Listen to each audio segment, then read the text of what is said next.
మన ప్రభువైన యేసుక్రీస్తు నామంలో అనుదిన దైవ కృపా కార్యక్రమం ద్వారా ఈ దినం దేవుని మాటలు వింటున్న మీ అందరికీ హృదయపూర్వక వందనాలు తెలియపరుస్తూ ఉన్నాం. ఆయన ఉన్నతమైన కృప ఈ దినమంతా మీకు తోడై ఉండునుగాక. ఆమేన్. ప్రతి మనిషి ఏదో ఒకటి సాధించాలని తపన పడుతూ ఉంటాడు. సాధించడం అనేది నేటి మానవునికి ఊపిరిగా మార్చబడింది.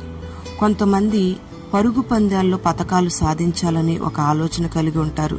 కొంతమంది ఏమో వైద్య శాస్త్ర రంగంలో కొత్త కొత్త విషయాలను కనిపెట్టి గుర్తింపు పొందుకోవాలని ఆలోచన. ఇంకొంతమంది పదవులు సాధించాలని, ఇంకొంతమంది ఏమో పరుగులు సాధించాలని, మరికొందరేమో ఫస్ట్ ర్యాంకులు సాధించాలని, ఇలా మొత్తం మీద మానవులంతా కూడా విజయాన్ని ఆకాంక్షిస్తూ ఉంటారు. విజయ పతాకాన్ని ఎగరవేయాలని ఆశిస్తారు. కానీ కొంతమందికి పరిస్థితులు అనుకూలిస్తున్నాయి, ఇంకొంతమందికి ఏమో శాపంగా మారుతూ ఉన్నాయి. అవరోధాల మధ్య చిక్కబడిపోయి విజయాన్ని సాధించలేక అపజయం పాలైపోతున్నారు కొందరు. చూడండి, ఈ విజయాలు అపజయాలు ఈ భూమి మీద శారీరకంగా మాత్రమే కాకుండా ఆత్మీయ జీవితంలో కూడా మనం గమనిస్తూ ఉన్నాం. జయ జీవితాన్ని అనుభవించడానికే మనం పుట్టాము అని యోహాను మొదటి పత్రికలో రాయబడి ఉంది. ఆయన రక్తము చేత కడగబడి నూతనంగా జన్మించిన ప్రతి ఒక్కరూ కూడా జయ జీవితాన్ని చూడగలుగుతారు. Praise the lord. మన జీవితంలో విజయాన్ని సాధించే ముందు కొన్నిసార్లు పర్వతం లాంటి సమస్యలు మనకు అడ్డుగా వస్తాయి. ఈ పర్వతములు చదును భూమిగా మార్చబడితేనే మనం విజయాన్ని చూడగలుగుతాం. జకర్యా గ్రంథం 4వ అధ్యాయం 7వ వాక్యంలో, గొప్ప పర్వతమా, జెరుబ్బాబేలును అడ్డగించుటకు నీవు ఏమాత్రపు దానవు, నీవు చదును భూమి వగుదువు అని పరిశుద్ధ గ్రంథంలో రాయబడి ఉంది.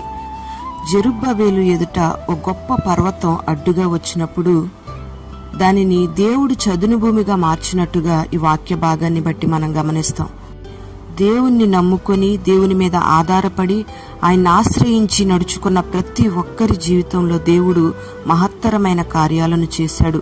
ఈ భూమి మీద ఒక నరుడు ఆజ్ఞాపించినప్పుడు సూర్యచంద్రులను దేవుడు నిలిపాడు. ఒక నరుడు ప్రార్థించినప్పుడు ఆకాశము నుండి వర్షాన్ని కురిపించాడు, వర్షాన్ని ఆపమంటే ఆపాడు. అగ్నిగుండంలో నడిచినప్పుడు ఏ హాని జరగకుండా దేవుడు వారిని కాపాడాడు. దేవుని ప్రజల ముందు అగ్నైనా, సముద్రమైనా, సూర్యచంద్రులైనా, చెరసాల సంఖ్యలైనా, ఎరుకో కోట గోడలైనా, చివరకు పర్వతాలైనా సరే అడ్డుగా నిలబడలేకపోయాయి. విజయాన్ని సాధించడానికి దేవుడే ఆయన ప్రజల పట్ల కృప చూపాడు. అందుకే పౌలు అంటాడు కదా, దేవుడు మన పక్షముగా ఉండగా మనకు విరోధి ఎవడు అని. Praise the lord. నీవు దేవుని పక్షంగా నిలబడితే ఆయన నీ పక్షంగా ఉంటాడు. నీ పరిస్థితులు, నీకున్న సమస్యలు ఎంత గొప్ప పర్వతంగా నీ ముందు నిలబడినా వాటిని దేవుడు ఖచ్చితంగా చదును భూమిగా మారుస్తాడు. విజయం నీ సొంతమవుతుంది. జెరుబ్బాబేలు ముందు నిలబడిన పర్వతం చదును భూమిగా మార్చబడడానికి గల కారణం, జెరుబ్బాబేలు విజయాన్ని సాధించడానికి గల రహస్యాన్ని మనం గమనించినట్లయితే, ఆ దినాలలో దేవుని మందిరం పాడైపోయి ఇశ్రాయేలీలు చెల్లాచెదురైపోయిన సందర్భంలో, నెమ్మది లేని పరిస్థితుల్లో ఈ జెరుబ్బాబేలు వారందరికీ ఏక మనస్సు కలుగు చేసి వారందరినీ దేవుని మందిరపు పని చేసేటట్లుగా వారందరినీ సమకూర్చి నడిపించాడు. ఏక మనస్సు అనేది చాలా అవసరమని మనం గమనించాలి. ఇక్కడ ఏక మనస్సు ఉండడం ద్వారా దేవుని మందిరం కట్టబడింది. ప్రజలందరి మనస్సులు కూడా ఐక్యపడ్డాయి. ఏక మనస్సు కలిగి ఎక్కడ 2-3 ప్రార్థన చేస్తారో వారి మధ్యలో నేనుంటానని దేవుడు సెలవిచ్చాడు. అలాగే ఏక మనస్సుతో ప్రార్థన చేస్తే పరిశుద్ధాత్మను కూడా మనం పొందుకోగలుగుతాం. పేతురు ప్రసంగించినప్పుడు సంఘమంతా కూడా ఏక మనస్సుతో దేవుని మాటలను అంగీకరించడం వల్ల 3,000 మంది రక్షించబడ్డారు. ఏక మనస్సు ఎక్కడ ఉంటుందో అక్కడ ఆశీర్వాదం, శాశ్వతమైన జీవం ఉంటుందని కీర్తనాకారుడు రాశాడు. ఈ దినాల్లో ఎక్కడ చూసినా ఏక మనస్సు కరువైపోతూ ఉంది. ప్రియమైన దేవుని బిడ్డలారా, ఒకే మందిరానికి వెళ్ళినా, ఒకే వాక్యం విన్నా, ఒకే రక్త మాంసాలను స్వీకరిస్తున్నప్పటికీ కూడా సంఘాలలో ఏక మనస్సు కలగటం లేదు. ఏక మనస్సు లేకపోతే పరిశుద్ధాత్మ దేవుడు కార్యం చేయలేడు. భార్యాభర్తల మధ్యలో ఏక మనసుంటేనే పిల్లల భవిష్యత్తు కట్టబడుతుంది. సంఘాలలో, కుటుంబాలలో ఏక మనస్సు ఉంటేనే ఆ కుటుంబాలు, ఆ సంఘాలు ఆశీర్వాదకరంగా నడిపించబడతాయి. ప్రియ దేవుని బిడ్డలారా, ఏక మనస్సు లేకపోతే భక్తిలో ఉన్న శక్తిని మనం కోల్పోతాం. పరిశుద్ధాత్మ కార్యాలను మనం చూడలేం.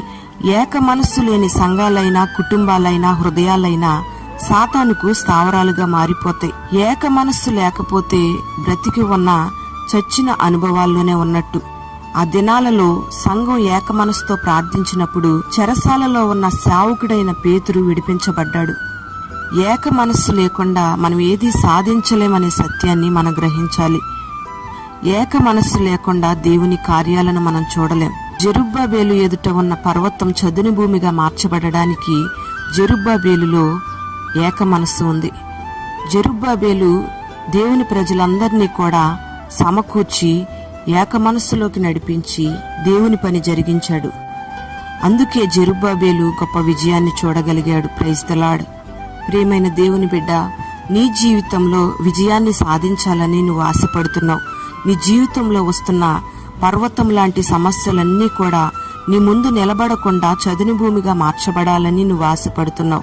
అయితే నువ్వు యేసు రక్తము చేత కడగబడి దేవుని పక్షంగా నిలబడినట్టయితే, భార్యాభర్తలుగా ఉన్నా, కుటుంబంలో ఉన్నా, సంఘంలో నిలిచి ఉన్నా, ఏక మనసు నువ్వు కలిగి ఉన్నట్టయితే నువ్వెక్కడ నిలబడినా ఆశీర్వాదాన్ని చూస్తావు. నీ జీవితానికి ఆటంకంగా మారిన పర్వతం లాంటి సమస్యలన్నీ కూడా చదును భూమిగా నా దేవుడు మారుస్తాడు. విజయోత్సవాలతో నా దేవుడు నిన్ను ఊరేగిస్తాడు. అట్టి కృప నా దేవుడు నీకు అనుగ్రహించి ఏక మనస్సుని కలుగు చేయనుగాక. ఆమేన్. పరిశుద్ధుడా, ప్రేమాస్వరూపి, నీకు స్తోత్రం. ఈ దినాన ఈ మాటలు విన్న నీ బిడ్డల్ని మీరు దీవించమని ప్రార్థన చేస్తున్నా. జెరుబ్బాబేలు ఎదుట నిలిచిన పర్వతాన్ని చదును భూమిగా మార్చిన గొప్ప దేవుడవు. జెరుబ్బాబేలులో ఉన్న ఆ ఏక మనస్సు ఈ మాటలు విన్న నీ బిడ్డలందరికీ మీరు అనుగ్రహించమని ప్రార్థన చేస్తూ ఉన్నాం. నీ బిడ్డలందరూ కూడా నీ కొరకు, నీ పని కొరకు ఏక మనస్సుతో మనస్సులను స్థిరపరచుకోవడానికి మీరు కృపను అనుగ్రహించండి. సంఘములో ఏక మనస్సు కలుగు చేయండి. కుటుంబాలలో ఏక మనస్సు, భార్యాభర్తల మధ్యలో, బిడ్డలకు తల్లిదండ్రులకు మధ్యలో ఏక మనస్సుని మీరు కలుగు చేసి దుష్టుని క్రియలన్నిటిని మీరు లయపరిచి నీ బిడ్డల కుటుంబాలను సమాధానంతో నింపి పేరు పేరున మీరు ఆశీర్వదించమని నజరేయుడైన యేసు నామములో అడుగుచున్నాము తండ్రి. ఆమేన్.